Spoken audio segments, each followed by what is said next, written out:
Welcome back to our channel friends. मैं आप सबका अपने चैनल स्टॉक्स फॉर लाइफ पे बहुत स्वागत करता हूं। Welcome to STFL family. DFL members, आज शनिवार का दिन है तो सोचा कुछ इन्फॉर्मेटिव वीडियो आपसे शेयर कर लिया जाए। तो जी हाँ दोस्तों, ये वीडियो एकदम भरपूर इन्फॉर्मेटिव होने वाली है। वीडियो के एंड तक बने रहे, मज़ा आ जाएगा। सबसे पहले दोस्तों, जो मार्केट का सिर्फ और सिर्फ बुल फेस देख रहे हैं, 2020 से निवेशित है, 2021 से निवेशित हैं, तो कैसे वो भ्रमित हमें देखने को मिल रहा है। हमको लगता है कि मार्केट में हमेशा तेजी आएगा, लेकिन याद रखिएगा मार्केट हमेशा तेज नहीं होता है। जब बियर मार्केट आता है उसमें काफ़ी पेन होता है, लेकिन याद रखिएगा होल्डिंग से बड़ा ताकत कोई नहीं होता है। जो भी आज व्यक्ति अमीर बने हैं, करोड़पति बने हैं, खरबपति बने हैं, तो भाई उनको होल्डिंग से ही पैसे बने हैं। शॉर्ट टर्म में 20-50% से कोई पैसा वाला नहीं बनता। यस, उसके लिए आपको पहले से ही करोड़पति अरबपति रहना पड़ेगा। लेकिन आप सोचते हैं कि 1 लाख का निवेश करके, 10 लाख का निवेश करके, 20 लाख का निवेश करके मुझे कॉर्पस बिल्ड करना है, तो उसके लिए दोस्तों आपको होल्डिंग ज़रूर करना पड़ सकता है। रखिएगा वॉरेन बफेट सर ने अपना जो 99% जो वेल्थ है वो 50 साल की उम्र के बाद कमाया है। और मैं देखता हूँ कि बहुत ऐसे लोग हैं जिनका इस 30 साल है, स्टॉक 10 दिन नहीं भागते हैं तो परेशान हो जाते हैं। मैं आपको हमेशा बताता हूँ कि जो बिजनेस आने वाले कल में ग्रोथ कर सकता है उसमें निवेशित रहें। जब 1300 के भाव पे IRCTC ट्रेड कर रहा था, वहाँ पे कोई लोग डायरेक्टली खुल के नहीं बोल रहे थे कि IRCTC पे निवेश करो। और मैंने आपको बार बार IRCTC का नाम दिया था। ऑल्दो मैं इधर पे IRCTC के बारे में डिस्कस नहीं कर रहा हूँ, लेकिन एक जो साइकोलॉजी है, बहुत लोगों ने बोला कि सर PSU है, क्या निवेश करके कोई फ़ायदा मिलने वाला नहीं है, स्टॉक बहुत चल चुका है। लेकिन अभी की बात की जाए, उस प्राइस से ही पैसे हमारे 3 गुने हो चुके हैं। लेकिन मैं 3 गुना से भी खुश नहीं हूँ। मुझे लगता है IRCTC और भी ज़्यादा बढ़ सकता है। इसी के बीच में गाइस, अगर आपसे IRCTC की रैली मिस हो चुकी है तो कोई दिक्कत वाली बात नहीं है। एक ऐसी ही कंपनी है जिसके अंदर भरपूर ग्रोथ है और मुझे लगता है कि डेफरी कंपनी है और लॉन्ग टर्म में इस कंपनी का दूसरा कोई कॉम्पिटिटर नहीं है। आप अगर टिके रहेंगे तो आपके पैसे 10 गुना क्या 100 गुना भी होंगे, लेकिन उसके लिए आपको वक्त देने की आवश्यकता हो सकती है। तो कौन सी कंपनी है, क्या पोटेंशियल है, क्या हमें न्यूज़ निकल के आ रही है, क्या बिजनेस फंडामेंटल है, मैं कोई हवा में बात नहीं करूंगा, आपसे फैक्ट शेयर करूंगा, डेटा शेयर करूंगा। उसके बाद रणनीति आपको बनानी है कि आपको करना क्या चाहिए। चैनल फर्स्ट टाइम होंगे सब्सक्राइब कर सकते हैं इस तरह क्वालिटी कंटेंट को सबसे पहले एक्सेस करने के लिए। Now without delaying any for time, let's begin. मैं आपसे कोई हवा में बात नहीं करता हूँ, मैं आपके सामने फैक्ट्स डेटा रखता हूँ। इसके पहले मैंने आपको बताया था कि IRCTC सिर्फ टिकटिंग बिजनेस में काम नहीं कर रही है, इनके अंदर काफ़ी पोटेंशियल है। PSU है तो क्या हुआ, लेकिन अगर ये अपने ग्रोथ को विजिबिलिटी दिखाते हैं तो लॉन्ग टर्म में आपके पैसे बनाएंगे। और दोस्तों वही बनाता हुआ देखने को मिला। मैंने क्या बताया, 3x पैसे होने के बावजूद भी मैं खुश नहीं हूँ, क्योंकि टारगेट्स मेरा बहुत ही है। पर मुझे लगता है कि IRCTC बहुत पैसे कमा के दे सकता है। तो इधर पर मैंने बताया कि IRCTC के बारे में डिस्कस नहीं कर रहा हूँ, मैं बात कर रहा हूँ इक्विटी मार्केट के बारे में। तो जी हाँ, अगर आप देखें USA का इक्विटी मार्केट, तो जी हाँ ये दोस्तों आपको देखने को मिल रहा है ग्रीन कलर का। तो US में 50% जो लोग हैं इक्विटी मार्केट में निवेशित हैं। तो जी हाँ दोस्तों, इंडिया की बात की जाए, साल 2000 साल में बस और बस 2% लोग इक्विटी मार्केट में निवेशित हैं। अभी की बात की जाए 2021 में, तो गाइस जो डेटा है हमें 7% के अप्रोक्स दिखाई पड़ता है। मतलब इस 20 साल में दोस्तों हमें तकरीबन 5% के आसपास इजाफा देखने को मिल चुका है। आप देख सकते हैं कि कैसे इक्विटी मार्केट में धीरे धीरे इनफ्लो हो रहा है। जिस हिसाब से यूट्यूब एक रिवोल्यूशन लाया है, जिस हिसाब से मार्केट में इंटरनेट का एक रिवोल्यूशन देखने को मिल रहा है, जहाँ पे बहुत लोग जो इक्विटी मार्केट समझते नहीं थे, आज उनको बहुत लोग मेंटर मिल चुके हैं जहाँ पे वो इक्विटी में निवेश कर रहे हैं। तब सोचिए दोस्तों कि 2040 तक इक्विटी मार्केट कहाँ रहेगा।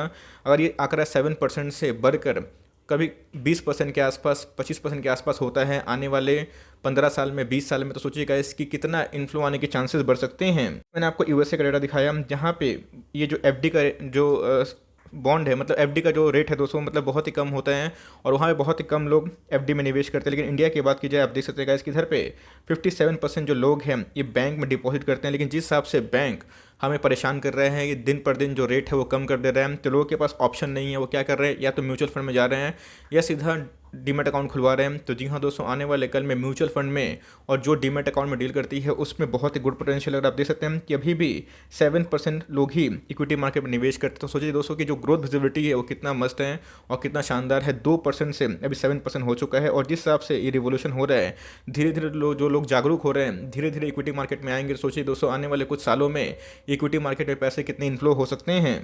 जिनको नाम देखना था वो देख सकते हैं कि मैं किसके बारे में डिस्कस कर रहा हूँ, CDSL के बारे में डिस्कस कर रहा हूँ। जी हाँ दोस्तों, को पता है कि जितना डीमेट अकाउंट मार्केट में खुलेगा, जितना जीरोधा और एंजल ब्रोकिंग जैसे डिस्काउंट ब्रोकर मार्केट में आएंगे, एलिस ब्लू जैसे डिस्काउंट ब्रोकर मार्केट में आएंगे, उतना ही दोस्तों डिपॉजिटरी ग्रुप में इनका और एन स्टील का फायदा होगा। तो जी हाँ, अभी के टाइम में ये मार्केट में मोनोपोली इंजॉय करे, लेकिन जैसे ही एन स्टील की लिस्टिंग होगी तो डुओपोली इंजॉय करेगी। तो मेरे हिसाब से कभी भी एन स्टील लिस्टिंग होती है, दोनों को डिमेट में रखिए, क्योंकि दोनों में दोस्तों गजब का ग्रोथ पोटेंशियल है। बहुत लोगों को ये शक होता है कि सर इनके ग्रोथ कहाँ पे आते हैं, कहाँ से पैसा कमाते हैं। तो जी हाँ दोस्तों, मैं आपको सरल भाषा में समझाने की कोशिश करता हूँ कि कंपनी कहाँ से रेवेन्यू कमाती है। अगर आप देखें तो जब से लिस्टिंग हुई है, ये जो फेस है गाइस, इस कंपनी ने पैसे नहीं बनाए थे, लेकिन जैसे जैसे डीमेट अकाउंट नए खोल रहे हैं, जितने लोग मार्केट में आ रहे हैं, वैसे वैसे डिपॉजिटरी के रूप में ये कंपनी बहुत ही अच्छा काम कर रही है। बहुत लोगों का डाउट था कि सर जब बियर मार्केट आएगा तो बहुत लोग अकाउंट को बंद करवा देंगे या फिर अकाउंट में निवेश नहीं करेंगे, तो हो सकता है कि उधर पे एक नेगेटिव पॉइंट हो। एकदम वैलिड पॉइंट है, लेकिन क्या इंडिया का बुल मार्केट इधर पे खत्म हो गया? नहीं, आने वाले 10 साल में इंडिया को कम से कम 3 से 4 बुल मार्केट मिलेगा। और एक बुल मार्केट में अगर आपके पैसे 3 गुना 4 गुना होते हैं, तो सोचिए दोस्तों, अगर आप इनिशियल इन्वेस्टमेंट करते हैं तो आने वाले 15 साल 20 साल में आपके कितने पैसे बनेंगे। तो मुझे लगता है कि अभी भी देर नहीं हुई है। सीडीएस की बात की जाए तो गैस, जब 1100 के आसपास, 1150 के आसपास आया था, मैंने स्टॉक्स टू बाय नाउ में उस समय बताया था आप चाहें तो निवेश कर सकते हैं। और आज के भाव की बात की जाए तो 1355 के आसपास है। इसलिए मैं बोलता हूँ कि अच्छे स्टॉक पर टाइमिंग मत करिए।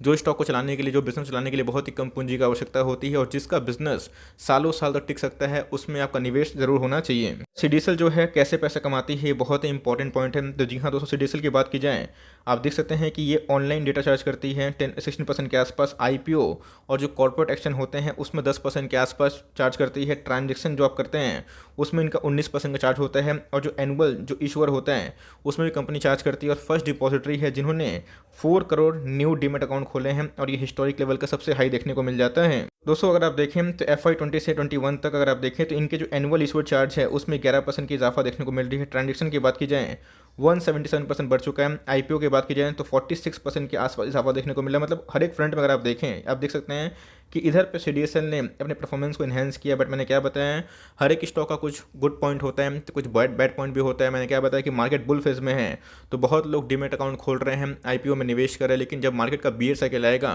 तो उधर पे जो पार्टिसिपेशन है थोड़ा कम हो सकता है। लेकिन आपको लगता है कि इंडिया का बुल मार्केट इधर खत्म हो गया? नहीं, इसका आंसर है नहीं, क्योंकि इंडिया का बुल मार्केट आने वाले दशकों में बहुत हो सकता है कि आने वाले 1 साल 1.5 साल इक्विटी मार्केट फ्लैट रहे, पैसे ना बने, लेकिन उसके बाद जब बुल रैली आएगी तो फिर से लोग आकर्षित होंगे। और जिस हिसाब से ऑनलाइन जो ब्रोकर्स है मार्केट में अपने पाँव को पसार रहे हैं, उस हिसाब से गाइस हमें इनके जो पैसिव इनकम देखने को मिल रहे हैं, मेहनत तो कर रहे हैं ऑनलाइन ब्रोकर्स, लेकिन इसका जो फायदा है हमें NSDL और CDSL को देखने को मिल जा रहा है। बहुत लोग बोलते हैं कि सर आप भागा हुआ स्टॉक हमेशा बताते हैं। मैं कभी आपसे भागा हुआ स्टॉक डिस्कस नहीं करता हूँ। जो स्टॉक मैं पहले बताता हूँ वो भाग जाते हैं, उसके बाद जब मैं डिस्कस करता हूँ आपको लगता है कि भागा हुआ स्टॉक बता रहे हैं। नहीं दोस्तों, इसके पहले भी मैंने बहुत सारे स्टॉक्स बताए थे जहाँ पे आपको एक ही बात मैंने बताया था कि कंपनी फेथ रखी, कंपनी पे वैल्यू आपको समझना चाहिए, कंपनी का वर्थ क्या है।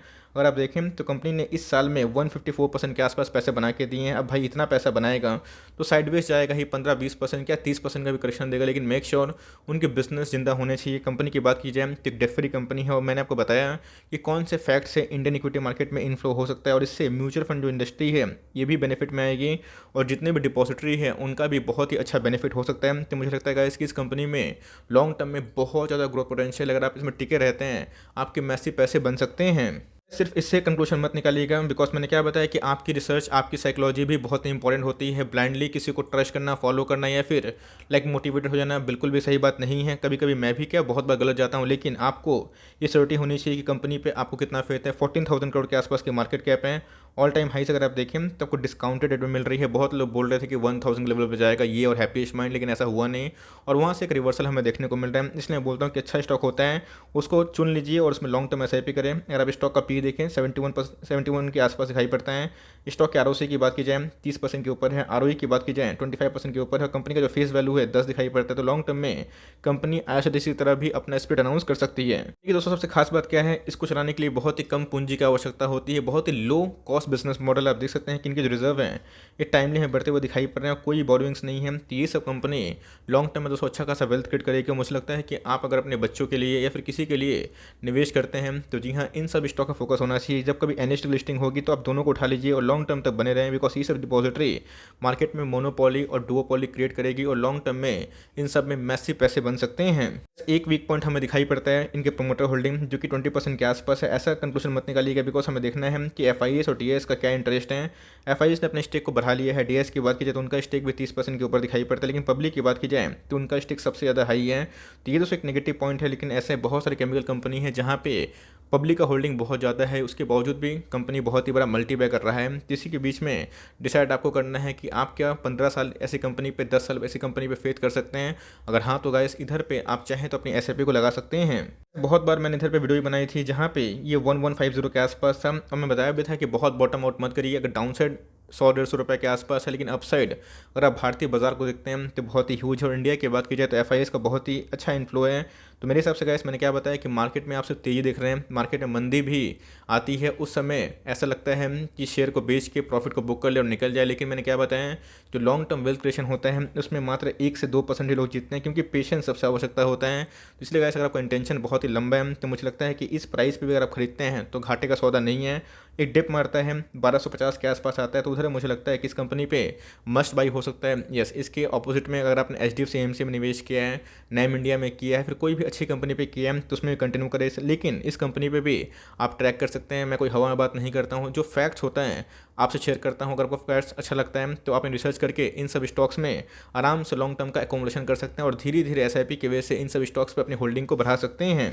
आपको पॉजिटिव पॉइंट बताएं, नेगेटिव पॉइंट बताएं। अब दोस्तों फैसला आपके ऊपर डिपेंड करता है कि आपको करना क्या है। मेरा दोस्तों काम यही है कि आपको अच्छे बिजनेस से परिचय करवाना। बहुत लोग ऐसे स्टॉक्स में निवेश करते हैं जिनका उनको बिजनेस भी समझ में नहीं आता, तो इन सब स्टॉक को फोकस करें और चाहते हैं इन सब स्टॉक्स में होल्डिंग को भी बढ़ा सकते हैं और धीरे धीरे एसआईपी को भी कंटिन्यू कर सकते हैं। आई होप मेरा एफर्ट आपको अच्छा लगा। वीडियो अच्छी लगी तो एक लाइक कर दीजिएगा। चैनल फर्स्ट टाइम होंगे तो याद से सब्सक्राइब करना भूलिएगा। फर्दर कोई डाउट्स को ड्रॉप कर सकते हैं, कुछ रिव्यू चाहिए उसका नाम ड्रॉप करना भूलिएगा। I would love to make a video on your demand guys. मिलते हैं जल्दी ही, तब तक के लिए bye. Thanks for listening friends, God bless you all.